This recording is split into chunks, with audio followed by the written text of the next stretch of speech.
살아오며 수많은 리더를 보셨을 겁니다.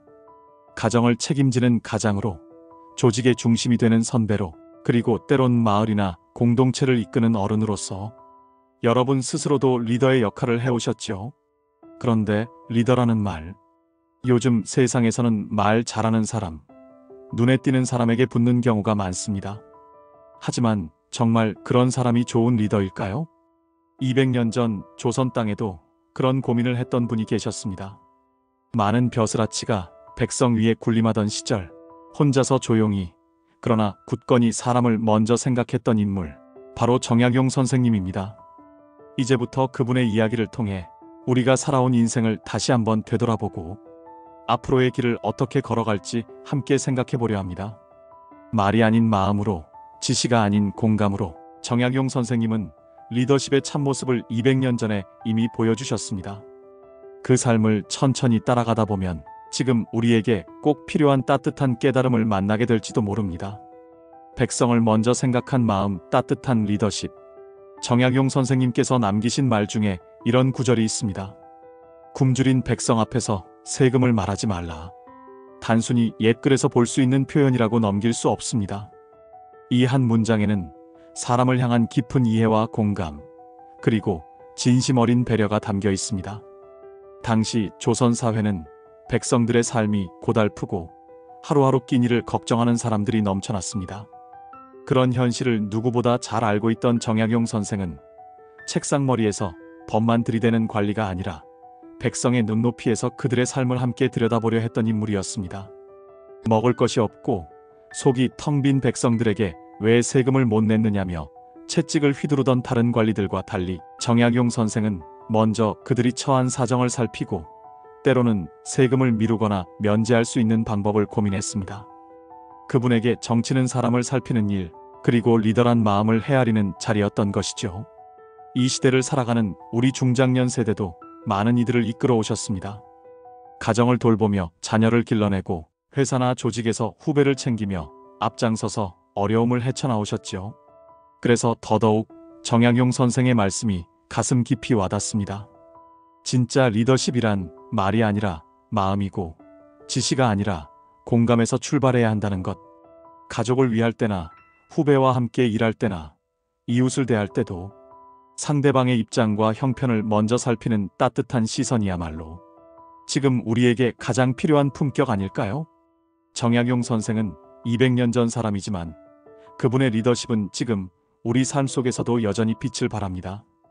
지금 이 순간 우리도 누군가의 작은 리더로서 한 번 더 따뜻한 마음으로 바라보고 한 번 더 이해하려는 자세를 가져본다면 그 자체로 이미 세상을 조금 더 나은 방향으로 이끄는 큰 발걸음이 될 것입니다. 사람을 위한 기술 불편함을 덜어주는 마음. 정약용 선생님께서 수원 화성을 지을 때의 이야기 혹시 들어보신 적이 있으신가요? 당신은 돌을 옮기고 쌓는 일부터 성벽을 다듬는 작업까지 수많은 백성들이 땀을 흘리며 고된 노동을 해야 했습니다. 무거운 돌을 나르기 위해 수십 명이 줄지어 나르고 다치는 사람도 많았다고 합니다. 그런데 정약용 선생은 그 장면을 가만히 지켜만 보지 않으셨습니다. 어떻게 하면 저 고생을 좀 덜 수 있을까? 이런 마음에서 고민을 거듭한 끝에 마침내 거중기라는 기계를 만들어냈습니다. 쉽게 말해 무거운 돌을 들어 올릴 수 있는 도르래 장치였죠. 이 장치는 백성들이 조금 더 수월하게 일을 할 수 있도록 도와주었습니다. 이 이야기를 들으면 마음이 참 따뜻해집니다. 그 당시에 누군가를 위한 기술을 만든다는 게 얼마나 드문 일이었겠습니까? 대부분은 관리들이 백성들을 더 부려먹을 궁리만 하던 시절이었는데 정약용 선생은 거꾸로 백성들의 손발이 덜 아프게, 몸이 덜 상하게 하려고 기술을 쓴 사람이었습니다.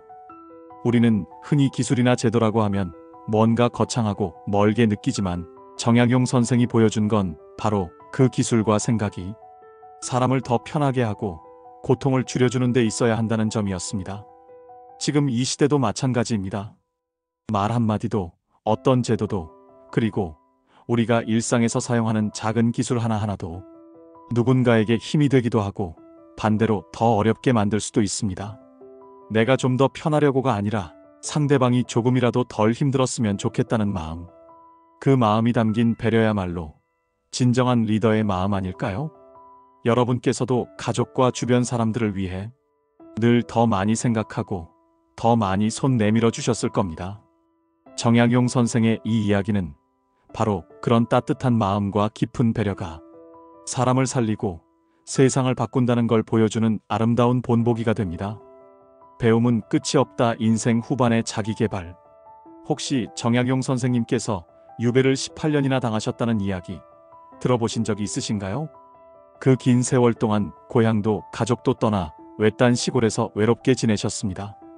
누구라도 그런 상황에 놓이면 세상에 대한 원망이나 외로움이 가득했을 겁니다. 그런데 놀랍게도 정약용 선생은 그 시간 동안 무려 500권이 넘는 책을 쓰셨다고 합니다. 정말 믿기지 않을 정도로 놀라운 일이죠.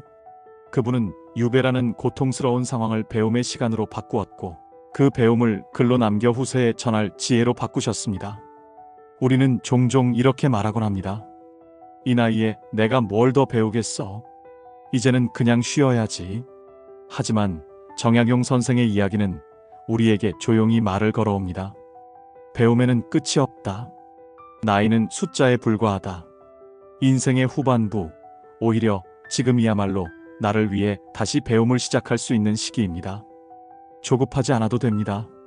새로운 것을 천천히 알아가고 작은 기록이라도 남기며 그동안의 삶을 돌아보고 정리해보는 것 자체가 우리를 더 단단하고 더 깊은 사람으로 만들어줍니다.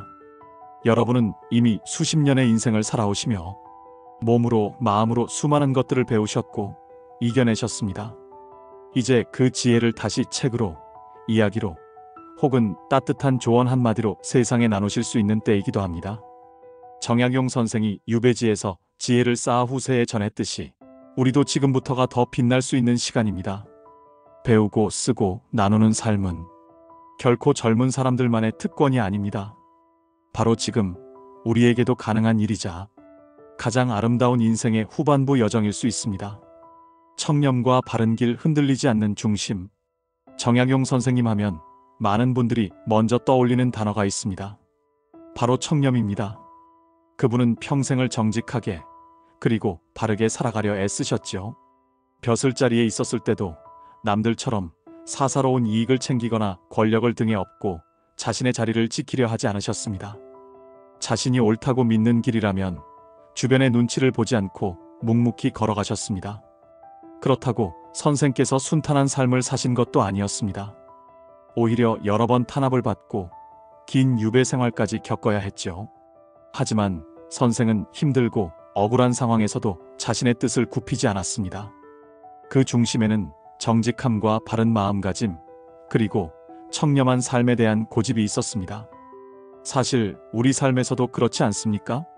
살다 보면 누구나 유혹을 마주하게 됩니다. 때로는 편하게 살고 싶은 마음에 눈을 감고 싶은 순간도 있고, 때로는 타협하면 일이 더 쉽게 풀릴 것 같다는 생각도 들지요. 하지만 그런 순간에도 자신이 지켜온 중심과 신념을 흔들리지 않고 붙잡고 나아가는 것, 그게 바로 우리가 배워야 할 진짜 어른의 자세이자 깊은 인생의 태도입니다. 지금 이 글을 읽고 계신 여러분은 이미 오랜 세월을 살아오시며 수많은 선택 앞에서 정직함과 바른 길을 선택해 오신 분들이 많을 겁니다. 누구보다 인생의 무게를 견디며 진짜 중요한 것이 무엇인지 아시는 분들이시죠. 정약용 선생의 삶은 그 점에서 우리에게 큰 울림을 줍니다. 사람의 가치는 결국 어려운 순간에 어떤 선택을 했는지에서 드러난다는 거요. 작은 이익 앞에서 흔들리지 않고 주변의 평가보다 내 양심을 먼저 돌아볼 줄 아는 태도. 그런 마음이 바로 세상을 이끌고 후세에게도 본보기가 되는 리더의 모습입니다. 인생 후반을 살아가는 지금, 우리가 걸어온 길을 다시금 자랑스럽게 돌아보고 앞으로의 삶도 바르게 이어갈 수 있다면 그 자체가 정약용 선생이 남기고자 했던 삶의 메시지를 실천하는 길이 될 것입니다. 겉보다 속, 묵묵히 실천하는 힘.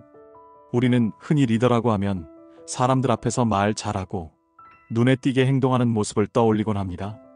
하지만 정약용 선생님은 그런 리더의 모습과는 조금 달랐습니다.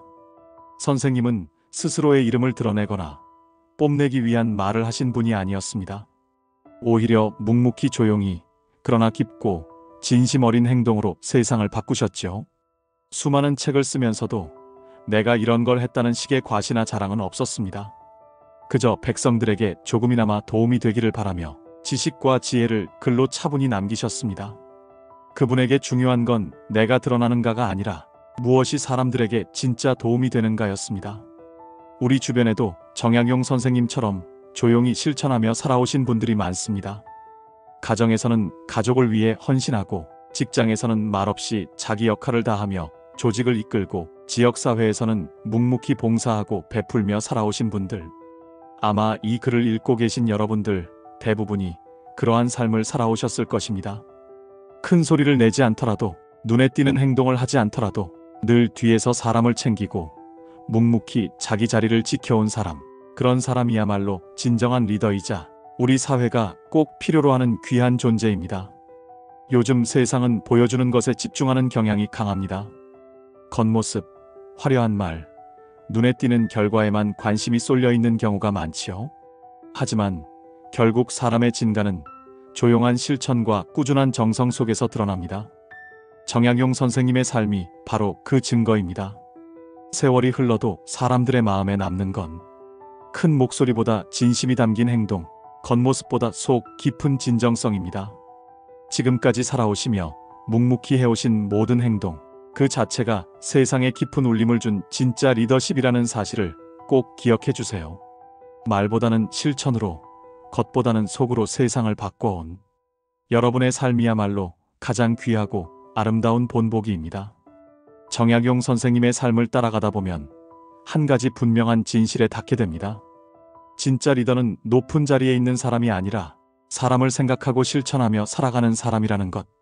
눈에 띄지 않아도 묵묵히 자리를 지켜온 삶, 가족을 위해, 이웃을 위해, 조직을 위해 자신을 아낌없이 써오신 여러분의 걸음은 그 누구보다 귀하고 그 어떤 이보다 빛나는 리더십입니다. 여러분께서 지금껏 살아오시며 보여주신 배려, 정직함, 따뜻한 시선, 그리고 끊임없는 배움의 자세는 이 시대가 절실히 필요로 하는 진짜 어른의 품격입니다.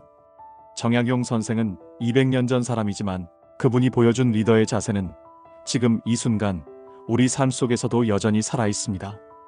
그리고 그 정신은 지금 여러분 한 분 한 분 안에서 조용히 빛나고 있습니다. 앞으로의 삶도 마찬가지입니다. 더 큰 소리를 내지 않아도, 더 많은 사람 앞에 서지 않아도 지금처럼 따뜻한 마음으로 옆 사람을 살피고 자신이 옳다고 믿는 길을 조용히 걸어가는 것. 그것이 바로 진짜 리더의 모습이며 가장 존경받을 만한 인생의 모습 아닐까요? 여러분이 걸어오신 길이 곧 이 시대가 본받아야 할 리더의 발자취입니다. 그리고 그 길 위에 선 지금 가장 아름답고 지혜로운 인생의 시간이 펼쳐지고 있습니다.